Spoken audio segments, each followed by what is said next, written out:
lead generation for Christmas light installers. Here is your step-by-step marketing funnel. I'm John, and I help business owners crush their goals, focusing on lead generation, because every business owner is, in fact, in the lead generation business. I've also got a staffing company if you're looking for offshore staffing. Just got off the phone with a Christmas light installer, and this is what we use. So I figured I'd make a video on it. Okay. First, you have to understand the funnel. Top of funnel, middle of funnel, bottom of funnel. Top of funnel, all about awareness, people you don't know. Middle of funnel, trust and authority. Bottom of funnel, you got to close the deal. Okay. So first question I asked them, and the first question I ask you is, how do leads currently find your business? This was out of here for most people. Facebook groups and word of mouth. Okay. And a lot of people, it's just word of mouth. Okay. Do you have a clear system for top funnel, middle funnel, bottom funnel? No, most people don't. Right. And where are most of your leads falling off in your funnel right now? Most people are getting referrals, and then most Christmas light installers are getting referrals, and then they're not converting those leads. Okay. They don't touch base with them. Okay. So first off, I think you need a CRM, customer relations management, right? Just create an Excel spreadsheet and put all your leads in there, and make sure you're contacting those leads at some interval. But let's get into it. Okay. So first, you have to understand who is your ideal customer profile or your ICP.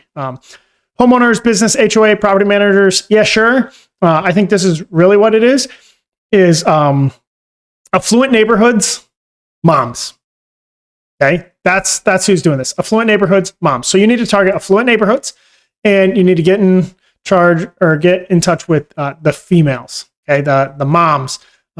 That's who most of these decision makers are. They're making decisions for the household. Okay, who is not your customer? I would say here in the Tampa area, it's probably houses under $1 million, houses under $750K, something like that. There's some price point right in there that you don't want to go below. You also, you want to go in these master plan communities where people are high likelihood to have Christmas lights. I think that's important. Okay. What's the easiest win? The customer you can close most often is the nicer neighborhoods within the master planned community. The neighborhoods where every house is over $1 million. They are competing to keep up with the Joneses. The grass is nice. The landscaping lights are nice, and they want really good Christmas lights, and they're not the DIY type to do it themselves. Okay. Then you look at organic and referral. This is where most Christmas light people are living right now. What content are you putting out there consistently to show off your installs? Most people are doing nothing. Okay. You can do it. And what I would recommend is don't create a John's Christmas light Facebook page. Just turn your personal Facebook page and your personal Instagram accounts into showing before and after Christmas light installations. Okay. Start and then post right from your personal account into Facebook groups with before and after photos, or just overall photos. Okay. Most people are putting out nothing on socials. I would put out a lot, at least once a day, be putting out pictures on your own Instagram and Facebook, and then doing the same thing in groups. Do you have a system to ask every happy customer for a referral? Most people are not doing that either. I would ask for number one, a review, number two, a referral, right? You can even offer a discount if they do both of those. If you can have a GMB page, Google My Business page, with a bunch of reviews, that helps. A lot of this industry is word of mouth. So I would focus on the referral more than the reviews, but reviews are awesome. Also awesome. Okay. Outbound prospecting. Your process for cold calls, cold emails, or door knocking. I think door knocking and door hangers in affluent neighborhoods can be really good. I wouldn't do cold calls, cold emails. I like, or even cold text messages from customers from the prior year, and also making sure you're asking for referrals. How many touches are you making daily or weekly, right? If you are going to make a big push in September and October, I would be aggressive with contacting people. I would try to add value on all of those contacts, but I would be contacting them you know, probably once every 3 days or so leading up to it. What's your conversion rate from first contact to booked call, right? Get referrals. So let's say you had 50 customers last year, okay? Hopefully you can lock in those 50 customers, and then you're looking to get referrals from each of them. So you got 50 people you're trying to convert. I would think you should be able to convert half of them. Conversion is going to be pretty high if they are all referrals, okay? Google ads, Facebook ads, or retargeting during peak season. I would not mess with Google ads. I think Facebook ads could be really good. If you put up very geographically specific ads, so just over the affluent neighborhoods, a video of you that says, hey, I'm John. I do Christmas lights. I would love to do your Christmas lights this year. Please send me a DM and I'll respond right away if you're interested. I would do that. I think that could be really good. Cost per lead, return on ad spend. I wouldn't worry about that just yet if you're getting started and trying to grind on this. Lead magnets. Do you have a lead magnet to capture emails? What I would do is maybe in that Facebook video or Facebook post, you could say, I'll give you a free estimate and I'll show you what your house would look like with Christmas lights, right? So then I know most of these people take a street view shot, and then they put where those Christmas lights could be. And then I think during that point, you also have the ability to upsell. Like, hey, here's a level 1 for this, and here's a level 5 for this. I think that is what I would focus on for your lead magnet. Biggest pain point, I think you could send out some stuff like how dangerous it is to be on a ladder. I think that's probably your biggest one is how dangerous it is to be on a ladder. And you can say homeowners should not get on ladders. Figure out some messaging there. I think that's the pain point. I think the other thing is just how much better a professional Christmas light installer can do it over the normal. Okay, so you go top of funnel. Who are you looking for? Affluent neighborhoods.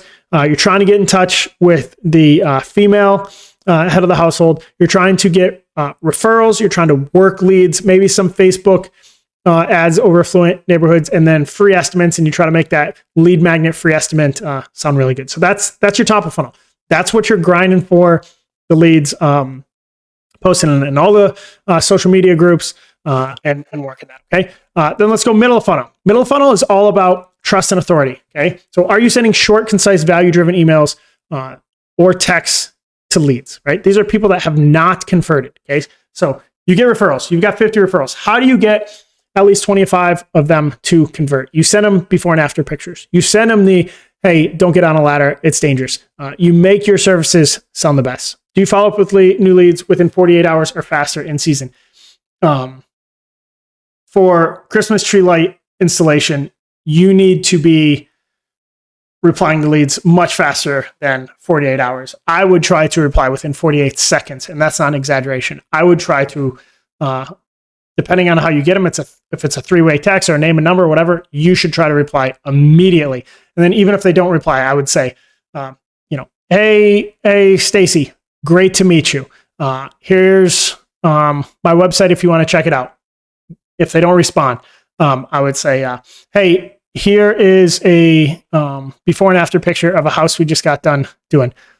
Still don't respond. I would say, hey, we did 50 houses in your neighborhood last year, and we're hoping to do 100 houses this year, right? I would hit them, boom, boom, boom, boom, boom. Okay. How many follow-ups do you make before moving on? I would continue doing follow-ups until December 1st, something like this, that December 10th, whenever they stop, I would continue to follow up, or they say, don't contact me, right? Or my lights are already up. Okay. What testimonials, photos, or case studies are you showing to build trust? You need to build these things. They don't need to be perfect. In fact, you can probably even take stock, stuff. You can buy marketing stuff that's already done for you. I'm sure it's out there, but you need some of that. Have you been on local podcasts, in community groups, or at holiday events? One thing you could do really well here is work with local realtors. Say, hey, this is what I do.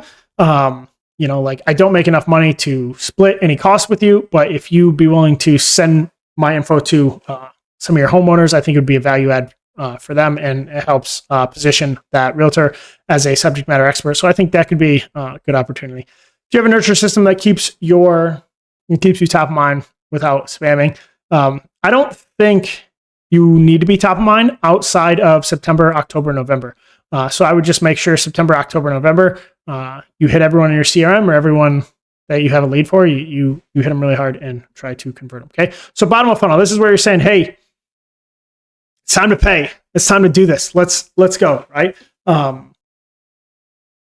Is your offer recurring, annual installs, or one time? It's one time, right? You're going to have a one-time Christmas tree installation. Christmas light installation. A lot of times, people do pressure washing as well. Like this kind of goes hand in hand. Ultimately, you are trying to create a database of people that you can sell multiple services to.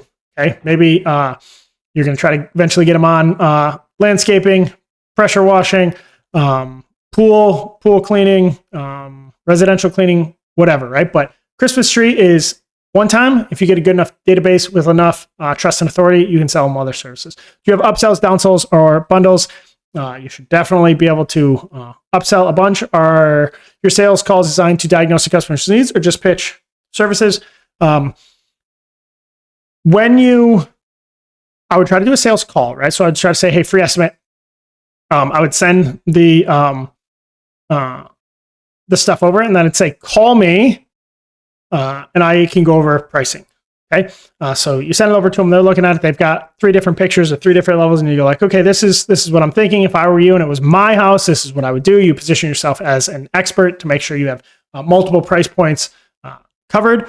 But you're pitching your services, but you're diagnosing the customer's needs as in like, okay, how big are you trying to go? Are you trying to be the best person in your neighborhood? Are you just trying to fit in? Or are you just trying to do the bare minimum, right? Simple script or framework on every call. I would just be yourself, right? Like, I would just be yourself. And then just know like, hey, if you are usually too aggressive, make sure you say some lines that make you seem less aggressive. If you're usually not aggressive enough, put some lines into your script that can help you make sure you're asking the questions. Are your proposals simple, visual, and are ROI focused or long and overwhelming? Okay. So proposal being, hey, before and after, couple different options. I think very visual is important. Does your website help prospects trust you? You can have a website. I don't think you need a website. I think your own social media is where I would start with. Eventually, if you have a website, great. But generally, I don't think your website's it's really not going to move the needle much here. Does your pricing pages guide prospects to the right package instead of confusing them? I wouldn't have a pricing page. I would say talk about pricing on the phone so you can make sure that you can convert as many people as possible. I'd be slow to put pricing out there. Drip and 90-day action plan. Do you have a system to re-engage leads who have said not now last season? I think this can be good. The other thing is there's going to be some people that don't want to do anything in September, but they do want to do stuff at the end of November. Maybe you change pricing there, or maybe you just make sure you keep hitting those people of like, hey, we're getting closer. Hey, we're getting closer. Hey, we're already completed with 75% of our installs, but we still have a couple left. You can add some urgency there, right? How many leads? I mean, ultimately what this is saying is, how do you evaluate what's going well and what's going bad? Some extras, how are you monetizing unqualified leads? I think if they're unqualified, probably get rid of them. But if they're unconverted, maybe they don't convert this year, but they do convert next year. Or maybe they don't convert for Christmas tree lights, but they will convert for pressure washing at some point. Could you delegate pieces of this to a VA offshore team to save time in season? I do a bunch of offshore staffing, so that would be what I would be in favor of. Hit me up if you are interested in that, or go to Bravo Global Staffing if you want more info. What scripts, templates, or systems would save you the most stress this year? Most of the people I talk to, and the guy I just talked to, talk about getting busy installing and not being able to reply. So I would set up Facebook ads that sent messages, and I would try to do as much of the back and forth within Facebook Messenger as I could. So then they're saved in there as well.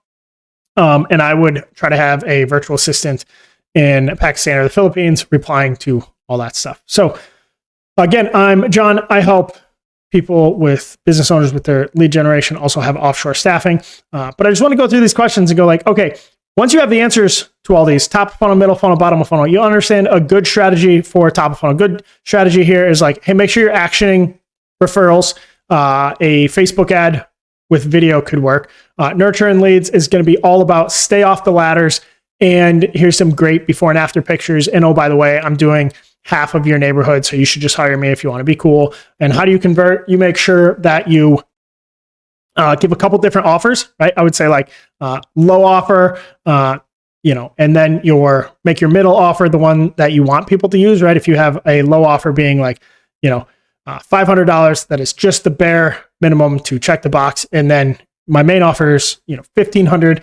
This is what most people in the area are doing. Your house is going to look really good. And then here's my $2,500. That is like crazy over the top, whatever. Very few people will pick it. But some people might. And then, 90-day drip, just make sure you keep hitting people. And then also realize that having your CRM or your customer list and then hitting up your customer list over time will help. But again, I'm John. Thanks for watching. Take care.